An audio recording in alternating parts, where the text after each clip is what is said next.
It's been 17 years, but the pain never go away.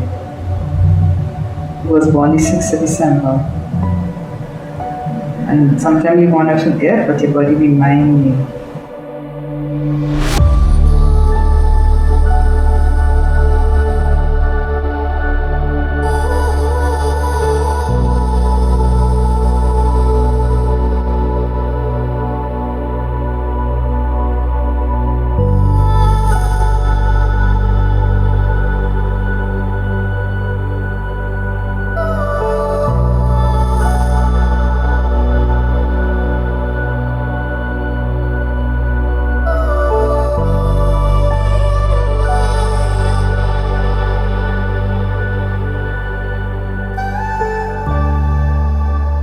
And it's the pain, the trauma, and we don't know what it does, like the generation to come, and it's too much. And then I said, we need to do something different. And we need to take the money. That's the only one you got, sweetie. That one hurt like For hell. me, it was like when I see his friends, like, they all have siblings. And I used to think, why did you take mine? At least if you took one of theirs, they still have more kids. And it took maybe a year to get that thought process out. I know that's not the right thing to think. But with his friends, I kind of turn off my feelings. With my son, he was a helper. So it was always, Mom, this friend wants this. Mom, can you do this? Mom, so it's like, it's hard to turn that off. I still go around them. Like I just went to a baby reveal just on the weekend, and although I'm happy for the person, the thoughts always creep back in. Like, my son's not here. Grief is very different than traumatic grief. So I can understand the last point if you are grieving somebody who is older, or you kind of have that understanding of why they passed away. That is different than losing someone so traumatically and then a child on top of it. Like I've lost friends traumatically, and I cried for a couple weeks and I still hold on to their memory and whatever, but I could still return to some semblance of me. But after my son was killed, I will never be that person anymore. I will never ever know what it's like to be that person ever again.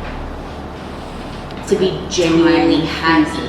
And yeah, because I was finally in a place in my life where I was financially good. All my children were excelling. My son has 4 kids, and he was at my house like every other day with the kids.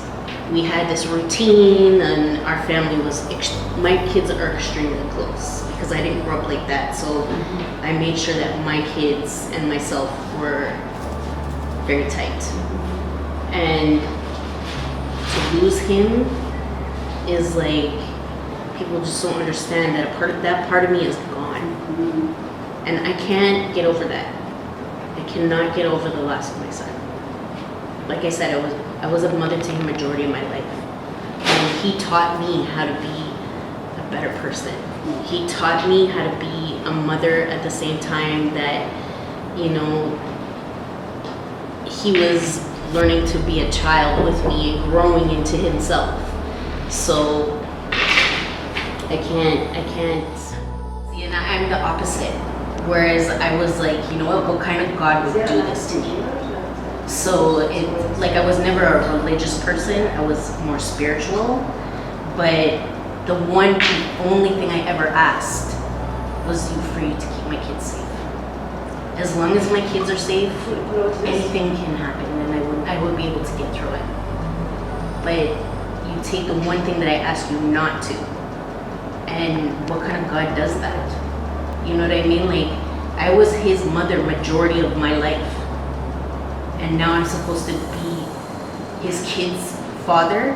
Like, I hated God after.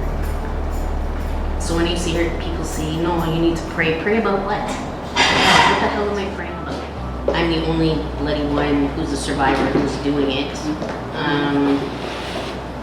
And I find it easier to support other people than to take care of myself. And I do continuously take care of myself. I do groups as often as possible. You take care of you. Well, that's what I mean. I attend the groups, but I also attend like a counselor. So I do my own stuff. I just find that I have plateaued, and I think it's more about me working internally. But for me, healing is supporting other people, and I've always been that way. So I guess it's just human nature for me.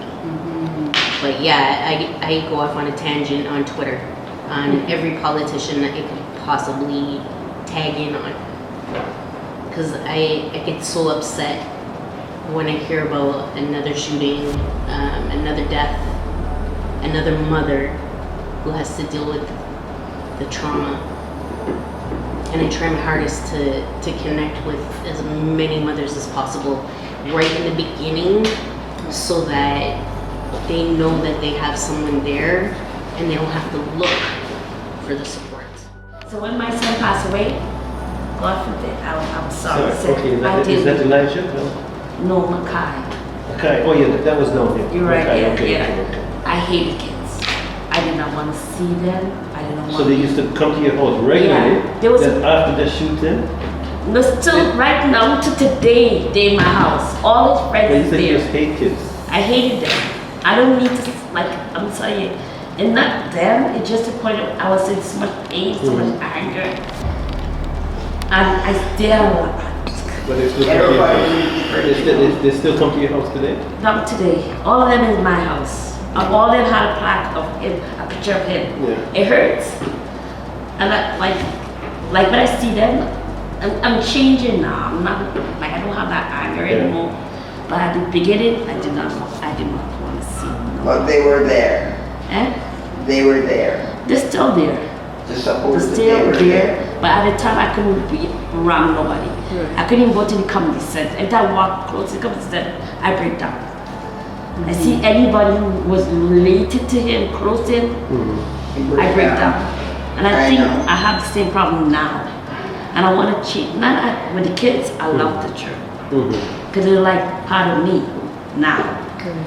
But I want to be able to comfort people. I keep a wall. Like if they make suffering, I keep a wall. Like leave it there. And I don't want to be like that. I can't, I'm not dealing with it yet. You would get over it. It's going on 4 years this Yeah, year. it would take a long It time. doesn't Okay. Don't want to go back to it because that was my grandmother and grandfather came, or my parents came, and I was born here, and we don't want to do the old stuff, we want to do the new stuff. And I think that's one of the biggest things, is that most people are not trained to understand, and this is one of the reasons why a lot of the work I do now with the police is very, very important, because they're training. I don't want cops coming in my area that don't have community development work in their portfolio. And I've told that to my division. I've gone to the police academy. They said they were going to invite us when they have the new set of recruits coming in. It reminds me of a parent teaching a child to drive.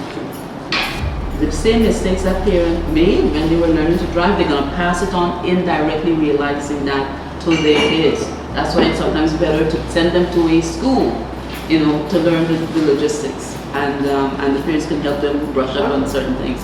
And I think that's one of the biggest. I know for me personally, my situation started with the school. My son became part of that pipeline.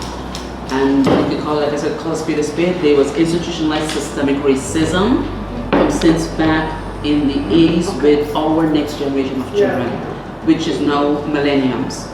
And my son was a millennium. And the thing about it is, You have a child who's been taught at home, was very bright, spent a year away from Canada in the old country, learned a lot of the old British system of learning, and he came back here, and every time I asked him, please test my child and put him ahead. Do not keep him back. I saw the boredom starting. I tried to point it out. Didn't they bother with me? And I don't think it mattered whether it was TDSB or the Catholic District School Board. It was the school system, period, in Canada. And it was a situation where, you know, when I look back and I see how the Asians, the kids go to school 6 days a week. And our kids complain to just go 5 days for part of the day. And the structure was not there anymore. And a lot of times, when I talk about culturalism and tribalism, it's the fact that we don't know our history. Even as parents, a lot of us don't know our history. And when I look back, we forget, we used to have our own schools back in the day because nobody wanted to send their other kids with our kids to the same school back in the day. And this is why I said, if you don't know your history, you don't learn your history, you're subject to make the same mistakes over and over as a people, in the culture and as a culture. And that's one of the things. But my situation started in school. They didn't want to move in. Like I will tell other mothers, if you feel like screaming, put your head in the pillow and scream. You talk about it.